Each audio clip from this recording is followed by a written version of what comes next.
يدا أبي لهب وتب ما أغنى عنه ماله وما كسب سيصلى نارا ذات لهب وامرأته حمالة الحطب في جيدها حبل من مسد মুসলমান ভাইরা রে আমার, বুখারী আলাইহির রহমা এই আবু লাহাবের কিসসা কাহিনী এই সূরার শান নুজুল হিসাবে বুখারী শরীফের মধ্যে উল্লেখ করেছেন। وأنذر عشيرتك الأقربين। আল্লাহ পাক রব্বুল আলামিন যখন পয়গম্বর আলাইহিমুস সালাতু ওয়াস সালাম আল্লাহর পয়গম্বর উপরে আয়াত নাযিল করলেন, ওয়ানযির আশীরাতাকাল আকরাবিন। ওগো আল্লাহর পয়গম্বর, আপনি আপনার নিকটতম আত্মীয় স্বজনদেরকে দ্বীনের দাওয়াত দেন, কালিমার দাওয়াত দেন। আল্লাহ পাক রব্বুল আলামিনের এই আয়াত নাযিল হওয়ার পরে পয়গম্বর মুহাম্মদুর রাসূলুল্লাহ সাল্লাল্লাহু আলাইহি ওয়াসাল্লাম जहाँ तक है रुबूबियत खुदा की वहाँ तक है रिसालत मुस्तफ़ा की। जहाँ तक है रुबूबियत खुदा की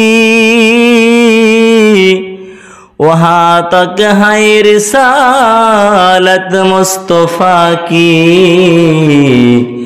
আল্লাহর পয়গম্বর তার আত্মীয় স্বজনদেরকে সকাল বেলায় ডাকলেন, ইয়া সবাহা হুয়া সবাহা।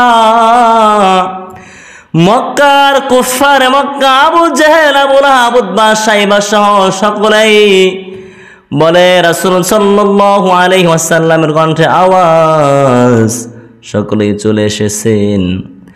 আল্লাহর পয়গম্বর বলছেন, এ আমার কওমের লোকেরা, কুরাইশেরা,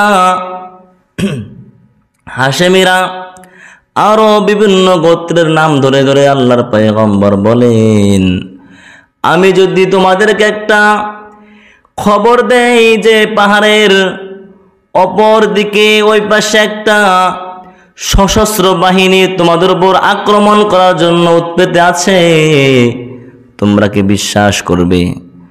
সবাই এক বাক্যে বলে উঠলো, অবশ্যই বিশ্বাস করব, কেন বিশ্বাস করব না? তুমি তো আল আমিন, এতদিন পর্যন্ত তোমাকে কখনো ছলছাতুরি মিথ্যা কথা বলতে শুনি নাই, দেখি নাই। তুমি তো কখনোই মানুষকে নিয়ে টল করো না, এ কারণেই তোমার কথা আমরা সকলেই বিশ্বাস করি, কেন বিশ্বাস করব না? আল্লাহর পয়গম্বর বলেন, তাহলে আমি যদি তোমাদেরকে বলি, তোমরা যদি এক আল্লাহকে মেনে না নাও, তাওহীদ রুবুবিয়্যাত, তাওহীদ উলুহিয়্যাত, তাওহীদ আসমা সিফাত, তাওহীদ রুবুবিয়্যা, তাওহীদ উলুহিয়্যা, তাওহীদ আসমা ওয়াস সিফাত। তাওহীদ উলুহিয়্যা মানে হচ্ছে তাওহীদে বলে ইবাদা, অর্থাৎ ইয়্যাকা না'বুদু ওয়া ইয়্যাকা নাস্তাঈন। তার মানে হলো সৃষ্টিকর্তা একজন, ইবাদত করব একজনের, হুকুম মানব একজনের, হুকুম মানব একজনের, ইবাদত করব একজনের। এটা হচ্ছে তাওহীদ উলুহিয়্যা। তোমরা কি তাওহীদ উলুহিয়্যা, রুবুবিয়্যা, আসমা সিফাত, ইবাদা এগুলোর উপর তোমরা বিশ্বাস করো?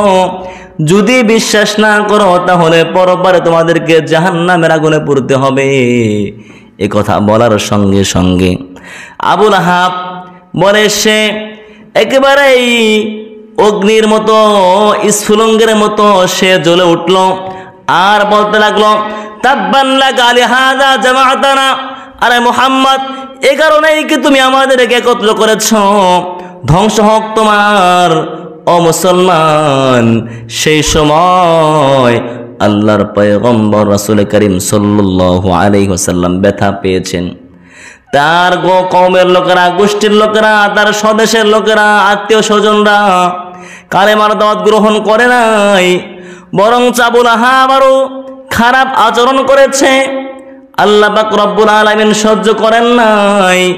আল্লাহ পাক রব্বুল আলামিন সঙ্গে সঙ্গে আবুল আহাবের বিরুদ্ধে আয়াত নাযিল করে বলেন, তাব্বাত ইয়াদা আবি লাহাবি ওয়া তাব। আবুল আহাব তুমি আমার পয়গম্বর মুহাম্মদ সাল্লাল্লাহু আলাইহি ওয়াসাল্লামের ধ্বংসের বদদুয়া করো, আমি আল্লাহ তোমার ধ্বংসের বিষয়ে চূড়ান্ত সিদ্ধান্ত দিয়ে দিছি। তাব্বাত ইয়াদা আবি লাহাব, আবুল আহাবের উভয় হাত ধ্বংস হোক, অতাব্বা সে নিজেও ধ্বংস হোক। মা আগনা আনহু মালুহু ওয়া মা কাসাব, তার কোনো সম্পদ, তার উপার্জন কোনো কাজে আসেনি, আসবে না। সায়াসলা নারান যাতা লাহাব, অচিরেই সে এক সায়াসলা নারান যাতা লাহাব, এক অগ্নি শিখা বিশিষ্ট স্ফুলিঙ্গে সে পতিত হবে, সে প্রবেশ করবে জাহান্নামের আগুনে, সে প্রবেশ করবে। ওমরাতুহু, তার স্ত্রীও হাম্মালাতাল হাতাব, বলে যে যে কাষ্ঠ বহন করে আনে, মানে আবুল আহাবের স্ত্রী উম্মে